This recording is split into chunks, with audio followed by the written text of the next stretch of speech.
Hi everybody, this is Bogus Reviews, and today I'm going to be doing a review on the Marvel Legends Captain Marvel movie figure.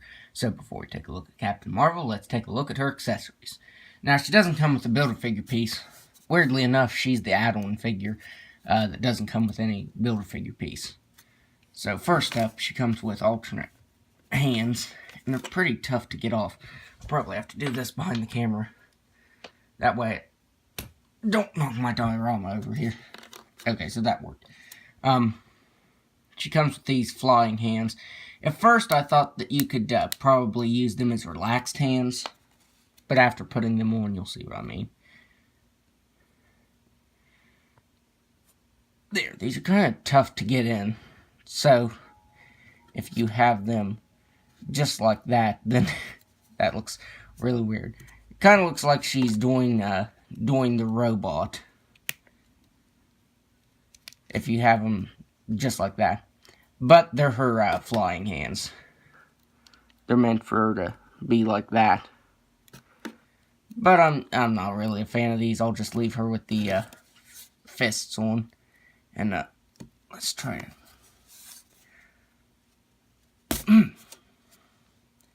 I don't know why they're so tough to get on and off. It's the same way with her head. It is a horrible... Oh, there. I guess if I hold it kind of low, I can do it. There. Now she has an alternate head. So let's get this one off and look at her alternate head here. Now this is her helmeted head sculpt. And I think it looks really awesome. I really like it. And I think that they did a good job of adapting it to the MCU. Because here's the comic head. And this is when she has the helmet on. But, well, of course, it's when she has her helmet on. But this one has a lot more paint detail to it. Like her hair has some nice shading to it. The helmet has some marbleization going on. It has some touches of blue to it. Whereas this one is just all red.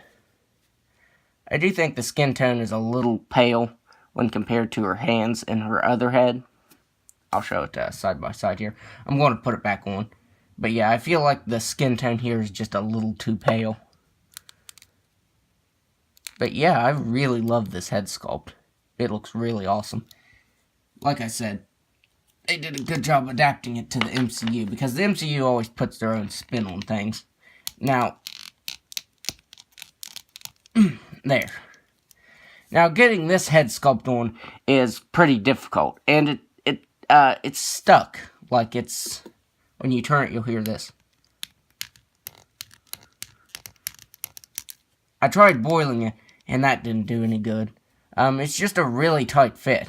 So anytime you want to pose her around, it's going to be a little difficult. Trying to get her to look is a pain. Like trying to get her head centered to where she's looking straight is a pain just because of how it tends to stick. But looking at this head sculpt, it looks a lot like Brie Larson. Like from the prototype shots, people were really, really skeptical. Like no one thought it looked good. But having it in hand, it really looks like her. I don't have the bomber jacket one yet, and I don't think it looks like her. I've seen like in-hand photos. But I don't know, maybe it's one of those things that once you have it in hand, it looks better. But yeah, this head sculpt looks really nice. That face print tech just really knocks it out of the park there. They even got her mold there. I thought it was just like excess paint right there. But no, Brie Larson has a mold right there. So they even got that right. I suppose there is just a little bit of her lipstick, or her lips missing. I think that's just her lips. I think it's just glossy because of the face printing tech they used. But that's missing just a little bit, but it's nothing major. And I like the hair. It has a wash over it. It has a wash of like a brownish blonde color on top of the dark blonde. And it just really brings out a lot of the details. It's the same with this the helmeted head sculpt. They did that wash over it, and it looks really nice. It brings out all the details. I think that they should do that with all the hair on figures, just because, you know, having it all one color is kind of bland. When they do a wash over it, it just brings out all the details. And her suit looks really, really nice, too.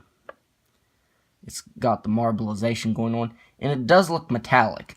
And for Endgame, I'm hoping the Iron Man from Endgame uses this, the metallic paint, or the metallic plastic, looking plastic. I think it's a mixture of the paint and the plastic it's molded in, because I think they do paint something over top of it. But I really hope Hasbro uses this for Iron Man, because that's the problem with the Iron Man movie figures. He doesn't look metallic, and he needs to look metallic.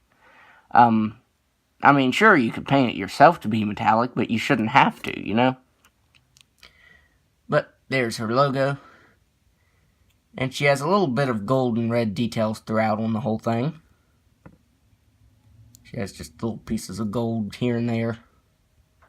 There's a little bit of gold to these, I guess these would be considered pouches on her belt.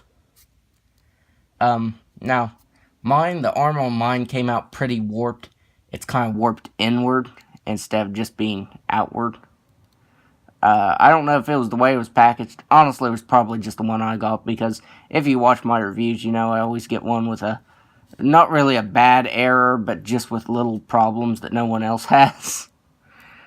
She does have these shoulder pads that does hinder her articulation. They're pretty soft, and they do allow for more articulation than I thought they would, but it still does hinder her shoulder articulation right there. And then she has these gold lines on her legs, which on her left leg, it doesn't line up.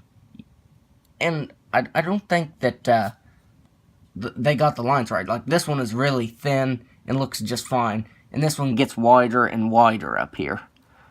So I think that's a mishap with the paint. I think that's why it doesn't line up, is because they painted it on wrong.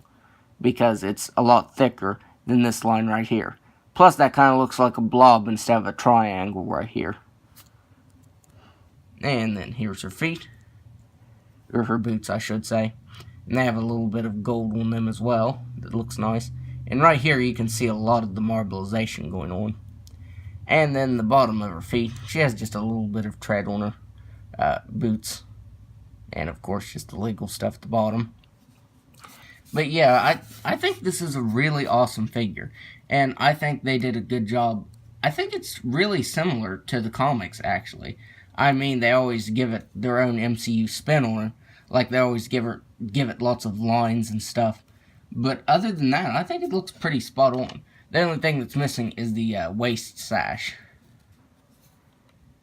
Plus, I think that Captain Marvel's uniform changed a little bit.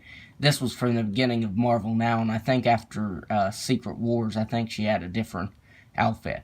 I think it was really bright blue instead of dark blue. She had a couple different things that changed.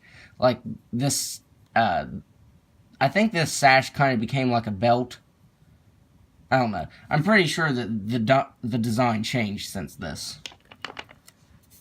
But now let's go over her articulation. So, with this head sculpt on, you can get her looking all the way down. And you can get her looking up just a little bit, but the hair will hinder that. Let's go ahead and put the helmeted head sculpt back on here real quick. And with the helmeted head sculpt on, she can look up all the way, and she can look down all the way, and side to side. So, with the helmeted head sculpt on there, she has full articulation. Now, this will move side to side, but as you can hear, it's making that noise. So, it's kind of one of those things you don't really want to move her head that much because it does make that noise. She has ball-jointed shoulders that can only move out that far. Since the shoulder pads aren't actually attached to her shoulder, I thought that well, hold on. I thought they were attached to her shoulder right here. I didn't think they were attached to her bicep right here. I think if they would have attached it to her shoulder right here, that I think that they could have pulled that off without it, hindering anything. But since it is part of her arm, it does hinder it. And if you force it to go up any farther, it's just going to rip off. So that's why I think it should have been on her shoulder right there instead of attached to her bicep. She has single jointed elbows that can move in that far. They also swivel. She has swivel wrists that can move up and down and side to side. She has ball jointed diaphragm that can move back that far and can't really move down that far. and kind of just moves side to side. She doesn't really have that great of articulation. She has ball-jointed hips that can move out that far. She can kick forward all the way, and she can't kick back at all. She has swivel at the thigh, double-jointed knee, swivel at the ankle that can move up and down, and an ankle rocker. So the articulation is pretty good. I mean, it's a brand new mold. But, yeah, the shoulder articulation is pretty hindered. So now let's do some size comparisons. So here she is, next to her comic counterpart. And I'm really surprised Hasbro didn't jump at the chance to reissue this figure in like a lighter blue and a darker red. I'm really surprised that there weren't 8 figures in this wave, and she was one of them. But they didn't. They just did mostly movie figures. I'm sure we'll see this again at some point. I'm pretty sure Hasbro does like re-releasing things. Here she is next to Nick Fury and Goose. And let me get him. Okay, he's not going to want to stand. But here they are next to each other. And he's just a little bit taller than Captain Marvel. I feel like Samuel L. Jackson is a little bit taller, like taller than this. So I don't know if the size difference is correct there. It might be. And finally, here she is next to Thanos, the 3-pack Thanos. Because we all know she's going to kick Thanos into next year in an Endgame. I'm really excited to see the Thanos and Captain Marvel fight. Watch it never happen. Watch it be like Ant-Man fights him instead. But yeah, I'm really happy to have this figure. I think it's really awesome. I think there's like three other versions of her that are coming out. And I think they all use the same mold, just with some different paint, just with different accessories and different paint. There's the bomber jacket version, which comes in this wave. There's going to be the Target Star Force version in the green Kree outfit. And then there's going to be a Walmart exclusive binary version where she's powered up, and I think she's going to have like translucent yellow hair and translucent yellow arms. So yeah, if you don't get this figure, you'll definitely have a chance to get more. But I would highly recommend this version. I think it's really awesome. So that's my review. If you like this review, be sure to hit the like button, subscribe to my channel, and comment down below. Thanks for watching.